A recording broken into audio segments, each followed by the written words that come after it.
Bismillahirrahmanirrahim. Assalamualaikum warahmatullahi wabarakatuh. Apa kabar bapak-bapak, ibu-ibu? Sehat? Alhamdulillah. Alhamdulillah wa kafa wassalatu wassalamu ala nabiyil mustafa Muhammad Rasulillah bin Abdillah wa ala alihi wa ashabihi wa man tabi'ahu wa mawala. Rabbi shrah li sadri wa yassir li amri wahlul 'uqdatam min lisani yafqahu qawli, amma ba'du. Pertama dan paling utama, kita bersyukur kepada Allah Subhanahu wa taala atas segala nikmat yang telah diberikan kepada kita sekalian. Utamanya nikmat umur, nikmat kesempatan, nikmat rezeki yang diberikan oleh Allah Subhanahu wa taala kepada kita, sehingga dengan berbagai nikmat ini kita bisa lebih dekat kepada Allah. Kita bisa lebih memperbanyak ibadah kita. Kita bisa lebih banyak berbuat baik dalam kehidupan ini. Semua yang kita lakukan itu, rasa syukur kita itu akan kembali kepada kita sekalian tentunya. Salawat beriring salam semoga selalu tercurahkan kepada baginda Nabi besar Nabi Muhammad sallallahu alaihi wasallam, Nabi yang paling dekat dengan Allah atau makhluk yang paling dekat dengan Allah. Manusia yang paling dekat dengan Allah adalah Nabi Muhammad sallallahu alaihi wasallam. Waktu peristiwa Isra dan Mi'raj, di situ Nabi diantarkan oleh malaikat Jibril. Nabi diantarkan oleh malaikat Jibril untuk bertemu dengan Allah Subhanahu wa taala. Malaikat Jibril tidak bisa menembus hijab. Padahal hijabnya masih luar biasa, masih banyak hijabnya. Namun Rasulullah SAW bisa. Dan Nabi berkata kepada Jibril, "Wahai Jibril, mengapa engkau hanya mengantarkan di sini saja?" Kata malaikat Jibril, "Kalau saya melangkahkan kaki lebih jauh lagi, maka saya akan terbakar." Artinya yang bisa menembus hijab itu adalah Nabi Muhammad sallallahu alaihi wasallam. Disebutkan di dalam surat An-Najm, Allah berfirman, "A'udzubillahi minasyaitonirrajim. Bismillahirrahmanirrahim. Fa kana qaba qausaini au adna." Jadi Rasul itu ketika bertemu dengan Allah itu jaraknya lumayan dekat, ya, lebih kurang 1 atau 2 busur panah. 1 atau 2 busur panah. Ya. Dekat enggak kira-kira? Dekat ya, 1 atau 2 busur panah. Artinya masih tetap berjarak, namun jaraknya lebih dekat. Fakana qaba qausaini au adna. Rasul itu jaraknya qausaini, 2 anak panah, au adna, atau lebih dekat lagi. Lebih dekat lagi mungkin 1 anak panah atau lebih dekat lagi, wallahu alam. Nah, jadi malaikat Jibril saja, yang mana malaikat Jibril ini adalah malaikat yang paling mulia. Malaikat yang paling mulia di antara kalangan malaikat yaitu malaikat Jibril. Malaikat Jibril, karena tugas yang dia sampaikan itu luar biasa. Tugas yang paling mulia, menyampaikan wahyu, menyampaikan kalamullah, firman-firman Allah. Maka orang yang ditunjuk untuk menyampaikan firman Allah pastilah yang paling mulia. Malaikat Jibril yang paling mulia saja ketika mengantarkan Nabi Muhammad tidak bisa sampai dekat kepada Allah. Namun Nabi Muhammad SAW, beliau bisa dekat, bisa sampai dekat, bisa menembus hijab, ya. Ribuan mungkin hijabnya untuk sampai ke situ. Dan Nabi Muhammad SAW menggunakan sendalnya. Jadi dengan sendal itulah dia menghadap. Kita ingat ya sejarah Nabi Musa alaihissalam ketika ingin melihat Allah, ingin bertemu dengan Allah di Bukit Tursina. Di situ Allah, di lembah Bukit Tursina, di situ Allah menyuruh Nabi Musa untuk melepaskan sendalnya. Fakhla'na laik innaka bil wadil muqaddasi tuwa. lepaskan sendalmu wahai Musa, dan engkau sekarang berada di lembah yang suci, fil wadil muqaddas Tuwa. Nah, namun Nabi Muhammad ketika Isra dan Mi'raj langsung pakai sendal terompanya itulah, langsung menghadap Allah SWT. Ini menunjukkan kemuliaan Nabi Muhammad SAW dan apa yang dipakai oleh Nabi Muhammad SAW. Jadi pada intinya Bapak Ibu, kalau kita ingin dekat kepada Allah, maka ikutilah orang yang paling dekat kepada Allah. Kalau kita ingin lebih dekat kepada Allah, maka ikutilah orang yang paling dekat kepada Allah. Ibaratnya kalau kita nak nemui presiden melalui ajudannya, begitu juga dengan gubernur mungkin melalui orang dekatnya. Dan siapa yang paling dekat dengan Allah adalah Rasulullah sallallahu alaihi wasallam. Alhamdulillah, baru kemarin kami sampai dari melaksanakan ibadah umrah sebagaimana yang bulan lalu yang pernah kami sampaikan. Lebih kurang asar kemarin, sebelum asar alhamdulillah sudah sampai. Jadi ini masih jam sano lagi. Jam sano itu sekarang masih malam. Berbeda 4 jam dengan di kita. Sekarang jam berapa? Jam 4:57. Sebentar lagi jam 5 ya. Dikurangi 4 jam, Pak. Jam 2 ya. Nah, jam 2 berarti wajar, ini masih bawaan sana lagi ya. Nah, alhamdulillah atas izin Allah bisa melaksanakan rangkaian ibadah umrah di akhir tahun ini. Jadi akhir tahun luar biasa padat. Luar biasa padat karena orang-orang Arab orang-orang Arab biasanya liburannya dengan melaksanakan ibadah umrah. Jadi hotel-hotelnya luar biasa penuh, kemudian Masjidil Haram penuh, Masjid Nabawi penuh. Di Masjidil Haram itu luar biasa, kita kalau mau masuk itu sekarang ini tidak lagi bisa bebas, tidak lagi bisa bebas. Artinya kalau kita pakai pakaian biasa, Pak, yang bukan pakaian ihram seperti ini pakaian biasa ini, yang warna-warni ini, itu sekarang udah nggak bisa lagi pas waktu sholat kita mau masuk tuh nggak boleh lagi. Jadi yang masuk itu hanya yang pakaian ihram. Kalau yang pakaian ihram boleh masuk, nanti sudah sholat mereka tawaf. Kalau yang pakaian biasa disuruh sholat di luar, saking padatnya, luar biasa padatnya. Jadi dia dikhususkan yang tawaf itu bagi yang memakai pakaian ihram. Yang boleh masuk masjid itu sekarang ini yang memakai pakaian ihram. Kalau dulu bebas, yang masuk masjid itu kalau dulu bebas, pakai pakaian biasa warna-warni ini bisa masuk Masjidil Haram. Sekarang ini yang hanya bisa masuk Masjidil Haram itu yang pakai pakaian ihram. Jadi kalau misalkan kita nak tawaf walaupun tidak ada umrah, misalkan sudah di situ, pakailah pakaian ihram, baru kita bisa tawaf. Ya, makasih ya. Baru kita bisa tawaf ya. Tawaf kan ada tawaf umrah, ada tawaf sunnah. Kalau tawaf sunnah itu kapan saja. Kalau tawaf umrah ya sebarengan dengan umrah. Bedanya kalau tawaf umrah itu kan ada sa'i, ada mikot.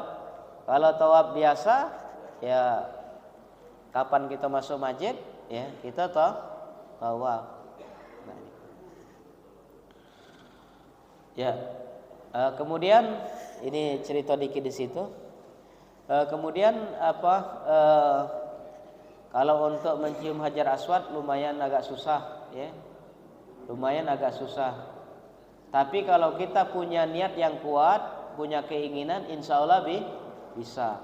Insya Allah bisa sholat dulu 2 rakaat ya. Kemudian berdoa minta nyium Hajar Aswad itu bisa. Nah, Bapak Ibu, apa hukum mencium Hajar Aswad? Hukumnya sunnah.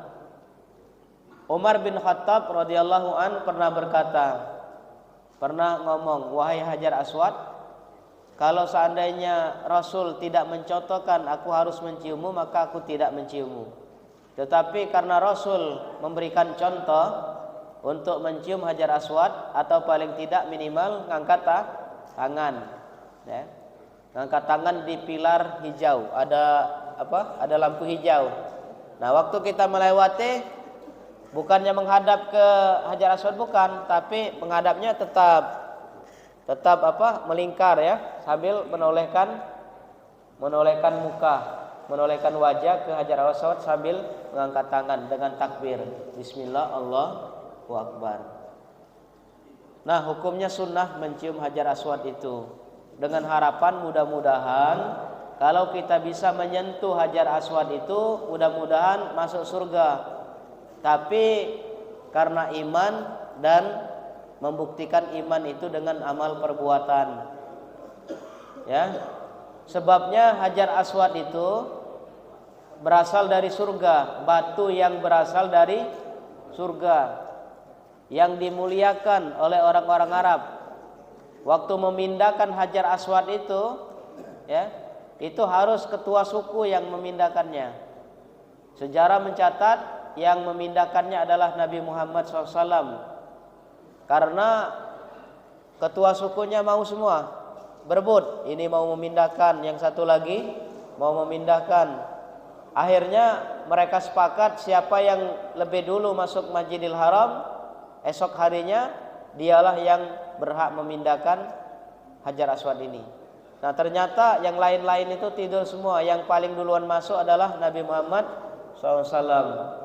Akhirnya apa yang terjadi? Kepala-kepala suku itu sepakat untuk menunjuk Nabi Muhammad yang memindahkan Hajar Aswad dengan cara, ya, ada yang megang, Nabi mengangkat Hajar Aswad itu ke atas selendang, ya, ke atas kain, kemudian masing-masing pojok kain itu kepala suku itu megangnya, dan Nabi mengangkatnya dari bawah. Dan disitulah disebut dengan Nabi disebut dengan orang yang bijaksana.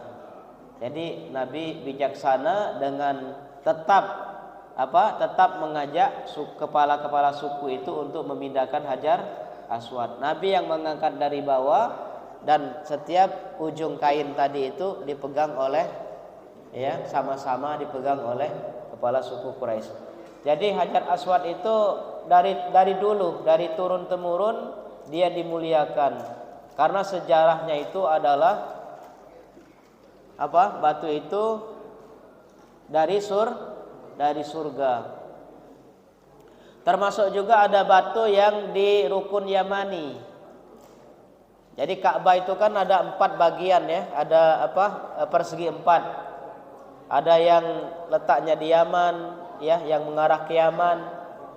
Ada yang mengarah ke Asia, ada yang mengarah ke Irak, ya kan? Ada yang mengarah ke tempat-tempat lain. Nah, jadi yang disebut dengan rukun Yamani itu adalah segi atau arah yang mengarah ke negara Yaman. Nah, Yaman makanya disebut dengan Yamani, Yaman. Nah, di situ juga ada batu yang kalau memungkinkan disentuh antara rukun Yamani dengan Hajar Aswad. Di situ kita membaca doa Rabbana atina fid dunya hasanah wa fil akhirati hasanah wa qina azabannar. Dari rukun Yamani, di situ ada batu, kita sentuh dikit, kemudian sampai ke Hajar Aswad. Nah, di sini Bapak Ibu yang insya Allah mudah-mudahan Bapak Ibu diberikan, kita semuanya mudah-mudahan diberikan kesempatan. Kalau yang sudah insya Allah mudah-mudahan diberikan kesempatan lagi. Kalau umroh kan bisa berkali-kali, tergantung biaya. Bisa sebulan sekali berangkat umroh itu. Kalau haji setahun sekali. dan sekarang udah dibatasi. Kalau umroh belum dibatasi. Mumpung belum dibatasi kalau nak ke sana. Kayak kalaulah dibatasi semakin banyak manusia sekarang ini Bapak Ibu di Mekah Madinah itu seperti ibadah haji. Ya, manusianya itu luar biasa seperti ibadah haji, penuh. Kalau sudah azan baik di Masjidil Haram maupun di Masjid Nabawi, kalau sudah azan susah kita sudah nak masuk. Kalau di Masjidil Haram tidak bisa lagi masuk, di pelataran pun yang jauh. Nah, kalau Masjid Nabawi karena lebih luas bisa lah, tapi sudah tidak ada lagi tempat duduk. Nah, di masjid kita ini kan lapang ya tempat duduk banyak tempat duduk. Kalau di sana kita nak mencari tempat duduk itu susah. Ya. Penuh manusia. Jadi manfaatkanlah tempat duduk di masjid-masjid yang masih luas seperti ini. Kalau sudah ke situ sudah susah untuk mencari tempat duduk. Ya, paling kalau kita telat di luar di pelataran-pelataran itulah. Pelatarannya pun sudah jauh. Pelataran yang dekat dengan masjid itu sudah penuh. Nah, Bapak Ibu hadirin wal hadirat yang dimuliakan Allah. Jadi kalau misalkan kita tawaf ya. Kalau misalkan kita tawaf, tangan kita tersentuh. Tangan kita menyentuh Hajar Aswad atau menyentuh dinding Ka'bah atau menyentuh batu yang ada di Rukun Yamani, di mana Ka'bah itu kan diberikan minyak wangi, Hajar Aswad diberikan minyak wangi, Rukun Yamani juga ada minyak wangi. Kira-kira kalau kita ihram batal tak? Kira-kira batal tak ini ihram kita? Batal tak umrah kita? Hah? Ada yang ngomong tidak, ada yang ngomong batal. Seperti itulah kami kemarin. Jadi jemaah yang kami bawa 25 orang, berangkat perdana kemarin itu 25 orang. Ada perbedaan pendapat. Ada yang ngomong karena menyentuh minyak wangi. Ada yang ngomong batal. Ada yang ngomong tidak batal. Jadi kami pergi ke perpustakaan di Masjidil Haram itu ada perpustakaan di lantai 2. Di situ ada perpustakaan. Nah, sebelum masuk pintu perpustakaan itu sebelah kirinya itu ada syekhnya, ada ulama yang ditugaskan di situ untuk memberikan fatwa. Nah, jadi dalam fatwanya beliau mengatakan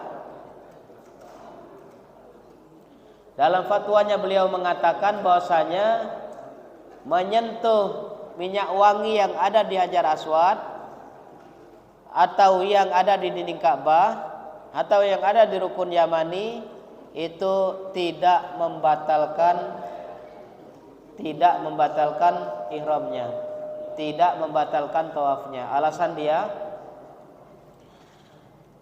yang membatalkan itu apabila kita memakai dengan sengaja memakai minyak wangi ya. Larangan-larangan ihram. Kalau di buku ditulis larangan-larangan ihram. Di antaranya apa larangan ihram? Memakai pakaian yang berjahit bagi laki-laki. Kalau bagi perempuan memang berjahit ya. Kayak pakaian sholat inilah kalau bagi perempuan diutamakan putih atau hitam. Kalau bapak-bapak setelah pakaian ihram tidak boleh pakai pakaian berjahit. Itu salah satu larangannya. Kenapa? Karena waktu pakai kain kafan, waktu dipakaikan kain kafan, pakai celana dalam enggak wong yang meninggal? Hah? Tidak ya? Nah, jadi pakaian ihram itu mirip dengan pakaian kain kafan. Iya. Mirip pakaian kain kafan. Ya minimal kain kafan itu 2 helai memang. Maka yang dipakai waktu ihram itu 2 helai, satu di bawah, satu di atas. Tidak boleh pakai pakaian berjahit waktu ihram. Nah, begitu pula ketika orang dipakaikan kain kafan, tidak boleh pakaian berjahit. Pakaian itulah pakaian kain kafan. Kalau orang meninggalnya waktu haji, ya, meninggal waktu haji masih pakaian ihram, dengan pakaian ihram itulah dia dikuburkan. Jadi tidak lagi diganti pakaian-pakaiannya langsung dengan pakaian ihram itulah. Jadi pakaian ihram itu bayangan. Pakaian ihram itu adalah perumpamaan apabila orang meninggal dunia, tidak memakai kain yang lain, tidak memakai kain berjahit dan lain sebagainya. Apalagi nak pakai jam, nak pakai jas, nak pakai kalung apapun, untuk apa mubazir baik dalam kubur pakai jam, pakai apa? Pakai gelang, pakai jas. Ada yang dikuburkan bersama dengan mobil kesayangan. Untuk apa? Ya. Nah, jadi kembali ke hukum memakai minyak wangi tadi itu, yang membatalkan ataupun yang kena dam itu adalah apabila memakai, satu, memakai pakaian berjahit, dua, memakai minyak wangi. Nah, kalimatnya memakai. Kalau kita menyentuh, ya, menyentuh Hajar Aswad, itu memang dianjurkan mencium Hajar Aswad itu, dianjurkan mencium. Kalau tidak bisa megang, kalau tidak bisa mengangkat tangan dari jauh. Nah, artinya dia tidak membatalkan tawaf, tidak membatalkan umroh, tidak membatalkan ihram kita. Namun kata Syekh itu, kalau misalkan kita ada ragu di dalam hati, cukup dicuci tangan kita yang tersentuh itu, cukup dicuci, ya, dicuci atau dilap kalau seandainya kita ragu. Tapi sebenarnya kata dia itu tidak membatalkan, karena kita bukan niat memakai, cuman tersentuh. Nah, mudah-mudahan ini clear ya. Nanti kalau seandainya Bapak Ibu ada yang umroh tersentuh, ya, kalau misalkan nak bayar sedekah, nak bayar dam, tidak apa-apa kan. Cuman artinya itu tidak membatalkan umroh, karena kita bukan memakai, namun tersentuh atau menyentuh. Kemudian yang berikutnya, yang dilarang memakai minyak wangi itu apabila sudah memakai pakaian ihram, sudah memasang niat dan sudah memakai pakaian ihram. Kalau sebelum memakai pakaian ihram, kita sudah mandi, kemudian kita pakai minyak wangi dulu misalkan, itu tidak membatalkan. Yang membatalkan itu apabila sudah pakai pakaian ihram baru pakai minyak wangi. Itu mungkin beberapa hukum yang terkait dengan itu. Nah, hadirin wal hadirat yang dimuliakan Allah, tidak ada bacaan khusus ketika kita tawaf itu. Tidak ada bacaan khusus kecuali bacaan yang dianjurkan. Saya ulangi lagi, tidak ada bacaan wajib selama kita tawaf. Tidak ada bacaan khusus selama kita tawaf. Yang ada hanya bacaan yang dianjurkan. Bacaan yang dianjurkan itu artinya tidak wajib. Yang dianjurkan dari rukun Yamani sampai ke Hajar Aswad itu cuman sebelah ya, dari rukun Yamani ke Hajar Aswad itu bacaannya Rabbana atina fid dunya hasanah wa fil akhirati hasanah wa qina azabannar. Ternyata itulah doa yang paling penting dalam hidup ini, agar kita minta selamat di dunia, minta selamat di akhirat. Doa saku jagat, doa pamungkas, itulah doa Rabbana atina fid dunya hasanah ini.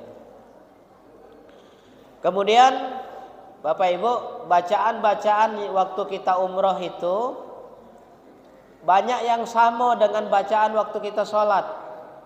Ya, misal pada saat kita masuk Masjidil Haram, bacaannya sama dengan kita masuk masjid ini. Allahumma ftahli abwaba rahmatik. Ya, atau kita tambahi dengan bacaan Allahumma antas salam wa minkas salam wa ilaika ya'udus salam. Nah ini, jadi sama bacaan ini. Kalau kita lah biasa sholat berjamaah, imam baca apa? Allahumma antas salam wa minkas salam. Nah nanti kita sudah terbiasa di situ. Doa keluar masjid juga sama. Allahumma ini as'aluka min fadlik, ya sama. Kemudian doa ketika melihat Ka'bah di atas bukit Safa. La ilaha illallah wahdahu la syarikalah, lahul mulku wa lahul hamdu wa huwa ala kulli syai'in qadir.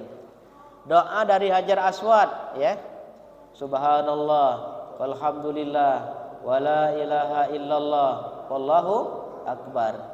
Doa dari pilar dari Bukit Safa ke Bukit Marwah. Bukit Safa, Bukit Marwah itu ada pilar hijau yang kita lari-lari kecil. Doanya sama seperti doa kita dalam sholat juga, ya, duduk di antara dua sujud. Apa doanya? Rabbil firli warhamni, apa lagi? Wajburni warfa'ni warzuqni wahdini wa'afini wa'fu anni. Sama. Kalau nak dibahasakan lain tidak apa-apa. Rabbil fir warham wa'fu wa takarram wa tajawaz. Itu sama maknanya dengan, mirip maknanya dengan Rabbil firli warhamni wajburni. Ya, apa lagi? Warfa'ni warzuqni wahdini wa'afini wa'fu anni. Mirip-mirip. Jadi kalau kita membiasakan sholat berjamaah, bacaan-bacaan itu sudah banyak dibawa di dalam sholat. Nah ini ya. Nah kemudian Bukit Safa, Bukit Marwah itu lebih panjang dari yang ada ukurannya di asrama haji. Asrama haji itu belum seberapa panjangnya, ya, lebih panjang kalau kurasakan lebih panjang yang ada di sana. Lebih panjang yang ada di sana jaraknya. Nah, Bukit Safa, Bukit Marwah ini, ya, ini merupakan sejarah dari Siti Hajar yang mencari-cari air. Rupanya air itu ada di bawah telapak kaki anaknya Ismail alaihissalam. Nah, di sini Bapak Ibu kita bisa mengambil hikmah, ya. Contohnya itu, Siti Hajar lari dari Bukit Safa ke Bukit Marwah, lari lagi ke Bukit Safa, Bukit Marwah, terus menerus 7 kali. Tapi 7 kali itu hitungannya dari Bukit Safa ke Bukit Marwah itu dihitung 1 kali.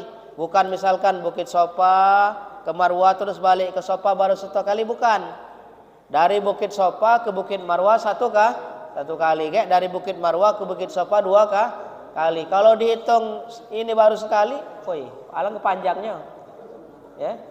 Nah, jadi ke sana sekali, ke sini sekali, terus akhirnya berada di Bukit Marwah. 1, 2, 3, 4, 5, 6, 7. Ya, terakhir di Bukit Marwah. Begunting dulu. Sudah begunting baru kalau yang bawa istri baru boleh bercampur. Ya, karena salah satu syaratnya tahallul dulu.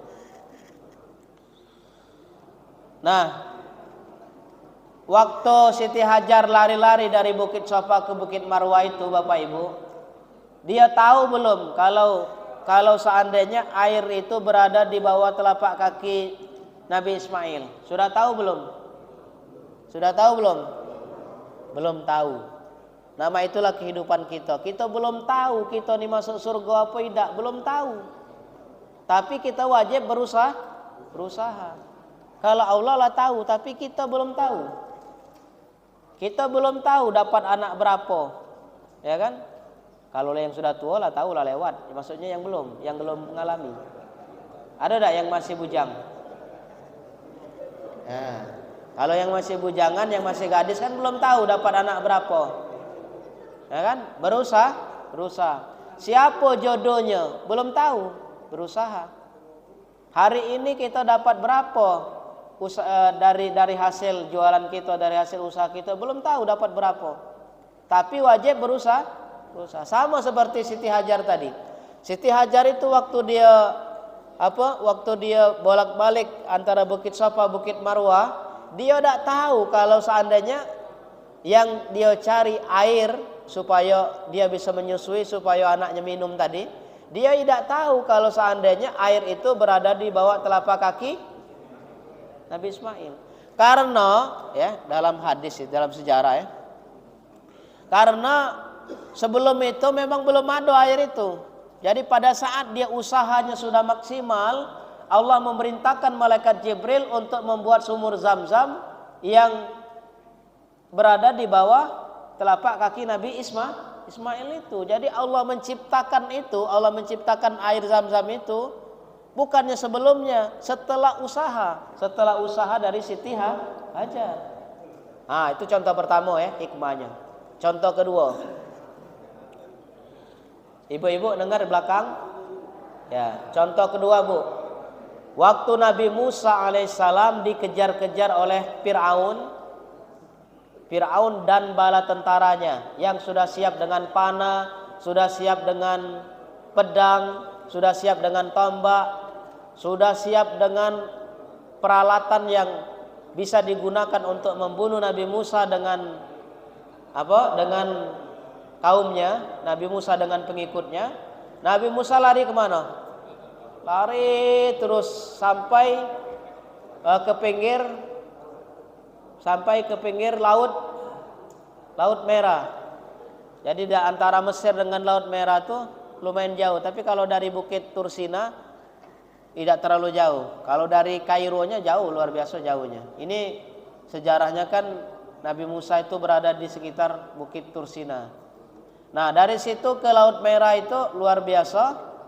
Berjalan kaki, malam mereka keluarnya. Ya, malam mereka keluarnya. Kemudian setelah sampai ke Laut Merah, coba yang dihadapi laut. Nabi Musa sudah tahu belum kalau laut itu bisa diseberangi? Pertanyaannya. Nabi Musa dengan pengikutnya itulah tahu belum kalau laut itu bisa berubah menjadi daratan? Tahu belum? Belum tahu sama sekali. Ya, buktinya dalam Al-Qur'an itu Allah berfirman dalam Al-Qur'an, pengikutnya Nabi Musa itu sampai ngomong dalam bahasa kita Palembang, apa nak gila? Ya kan? Nak gile, ya. Ya, wahai Musa, kira-kira waras tidak kamu tuh ngajak kami ke pinggir laut ini? Ngajak kami ke pinggir laut sementara di belakang kita ini Fir'aun dan bala tentaranya udah ngejar. Waras tidak kira-kira? Mendingan kita lari kemana cak itu, ngapa diajak ke pinggir laut? Berarti kan belum tahu. Tapi ada usaha untuk lari. Sudah usaha maksimal di situ. Karena walaupun lari kemana juga pasti dapat, kecuali di laut itu. Lari kemana baik dia pasti dapat. Ya karena tentara Firaun dan tentara yang tadi pakai kuda, mereka di jalan kaki. Ya kan? Mereka jalan kaki pasti dapat. Tapi sudah berusaha maksimal. Jadi Nabi Musa sendiri belum tahu apa yang bakal terjadi. Dia hanya mengikuti perintah Allah. Pada saat usaha sudah maksimal, ya kan, Allah menciptakan jalan keluar. Ya, apa? Fadribil bahra, maka pukulkanlah kata Allah. Ya, tongkat Nabi Musa tadi disuruh oleh Allah untuk memukulkan di lautan itu. Seketika lautan itu berubah menjadi daratan, menjadi jalan. Terus pergi. Nah, Fir'aun rupanya yang gila. Ya, Fir'aun yang gila. Kan? Selama ini tidak katik jalan, selama ini tidak ada jalan, tiba-tiba ada jalan yang membentang. Nah, dikiranya dia juga bisa lewat. Dikira oleh Fir'aun tadi, dipegangnya ini apa? Tanah tadi dipegangnya, ini keras ini, ya keras. Tapi aneh, di samping kiri samping kanan lautan, dipegangnya keras. Nah udah kita ikut aja kata dia. Nah rupanya jalan ini khususon, jalan ini terbentang ini khususon untuk Nabi Musa dengan yang beriman saja, yang pengikutnya yang beriman, tidak untuk Fir'aun. Nah setelah Nabi Musa dan kaumnya dan pengikutnya bisa nyebrang, Fir'aun masih berada di tengah itu. Masih berada, ya mungkin ada yang sudah di tengah, ada yang sudah dekat, ada yang masih jauh. Seketika lautan itu kembali seperti semula. Kembali airnya menyatu. Dan mereka tenggelam di dalam itu. Saat itu Fir'aun ngomong, amantu bi Rabbi Musa wa Harun. Sekarang aku beriman.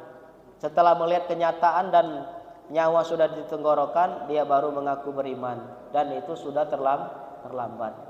Jadi terlambat itu dua macam. Apabila ajal sudah di tenggorokan, yang kedua apabila matahari terbit dari barat.